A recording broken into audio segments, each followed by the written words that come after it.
আসসালামু আলাইকুম, কেমন আছেন সবাই? নতুন একটা ব্লগে স্বাগতম। অনেক দিন পরে একটা ব্লগ নিয়ে আসলাম। আজকে বাইরে অনেক বৃষ্টি হইতেছে। শুক্রবারের দিন, জুম্মা মুবারক সবাইকে। তাই ভাবলাম একটা নতুন একটা রেসিপি করতেছি, রেসিপিটা আপনাদের সাথে শেয়ার করি। এই বৃষ্টিতে কে কী রান্না করতেছেন কমেন্ট করে জানাবেন। তা আমি তো এখানে মুরগি ভুনা করতেছি, এদিকে ডিম ভুনা করতেছি। এই যে ডিম ভাজা নিচ্ছি, মুরগিও ভাজা নিচ্ছি। তো আমি এখানে পেঁয়াজটা একটু লাল লাল করে নিব। এই বৃষ্টির দিনে কি খিচুড়ি খেতে ভালো লাগবো না পোলাও খেতে ভালো লাগবে? সবচেয়ে মনে হয় খিচুড়ি খেতেই ভালো লাগবো, তাই না? বাইরে প্রচণ্ড বৃষ্টি হইতেছে, অনেক বৃষ্টি। আমাদের ফিল্ড এলাকা দিয়ে তো পানি জমা যায়, অনেক খারাপ অবস্থা। তবে আমাদের কোয়ার্টার এদিকে আবার পানি জমে না, এদিকে অনেকটা আলহামদুলিল্লাহ আমরা ভালো আছি।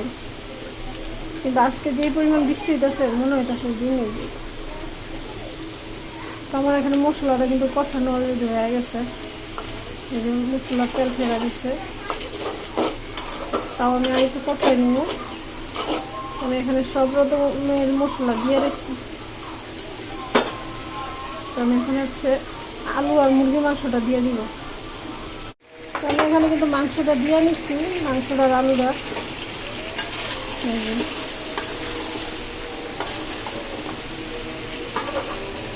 এটা এখন আমি হচ্ছে কষাইতে দিয়ে দিব, কষাইতে থাক। আর এখানে হচ্ছে আমি ঘি আর তেল দিয়ে আমি পেঁয়াজটা ভাজে নিতেছি, যেহেতু আজকে ডিমটা আমি সাদা সাদা করে রান্না করবো। তো আমি পেঁয়াজটা কিন্তু এর থেকে আর বেশি লাল করবো না, বেশি লাল করলে আবার ভাজা ভাজা যাবে। এখন আমি হচ্ছে এখানে সব রকমের মশলা দিয়ে দিব, শুধু হলুদটা ছাড়া, যেহেতু আমি সাদা সাদা করে রান্না করব। সাদা করে ডিম ভুনা করবো, মানে এটা কুরমার মতো রান্না করবো। তখন আমি মশলাটি দিয়ে দিব। এখানে হচ্ছে আমি সব রকমের মশলা দিয়ে নিছি, শুধু হলুদটা ছাড়া। তো আমি এখানে এই যে বাবুর্চিদের হাতের মশলা দিয়ে দিব। দেখছি গরম মশলা বাবুর্চিরা বানায়, আমার শ্বশুর বানাইছে ওই মশলাটা। বাসার থেকে আর বেশি কিছু লাগবে না। আর এখানে আমি এখানে একটু দুধ দিয়ে দিব, যাতে মশলাটার ইয়াটা লাগে, সাদা সাদা হয়। এটা একটু কষাইতে থাক, ভালো করে কষাই দিতে। এখানে কিন্তু আমি লিকুইড দুধটা দিয়ে দিচ্ছি। এই যে দেখেন আমি লিকুইড দুধটা দেওয়া তো একটু সাদা সাদা দেখা যাইতেছে। সেটা এখন কষানো হোক। এখানে আমি হচ্ছে ডিমটা দিয়ে দিচ্ছি, মশলাটা কষানো হয়ে গেছে। আমি এখানে একটু পানি দিয়ে দিব, বেশি দিব না। পেঁয়াজগুলো একটু আস্তে আস্তে রাখা গেছে। আবার এটা বাইটটা পেঁয়াজটা দিলেও ভালো লাগে, বাইটটা পেঁয়াজ আর একটু মরিচ বেটটা দিলে খুবই ভালো লাগে। তো যাই হোক, আমার মশলাটা এখানে কষানো হয়ে গেছে। অল্প পানি দিব, বেশি দিব না।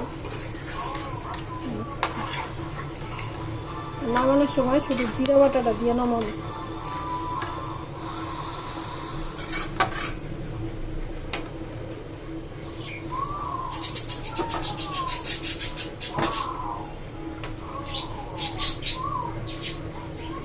আর এখানে আমার মাংসটা বড় বেশি করছে। ওদিকে তো আমার মাংস আর ডিম রান্না হয়ে গেল। এখন হচ্ছে আমি পোলাওটা বসাই দিচ্ছি।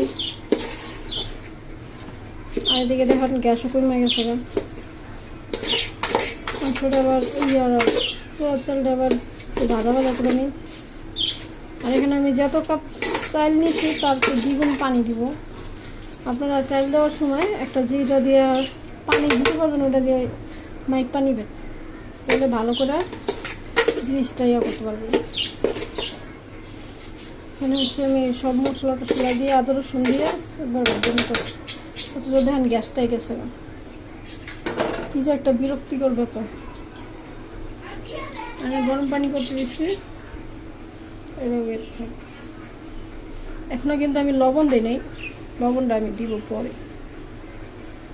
আলহামদুলিল্লাহ আমার পোলাও রান্নাটা ডান। এই যে দেখেন ঝরঝরে হয়েছে। তো ধন্যবাদ সবাইকে, তো লাইক একটা কমেন্ট করবেন, ধন্যবাদ।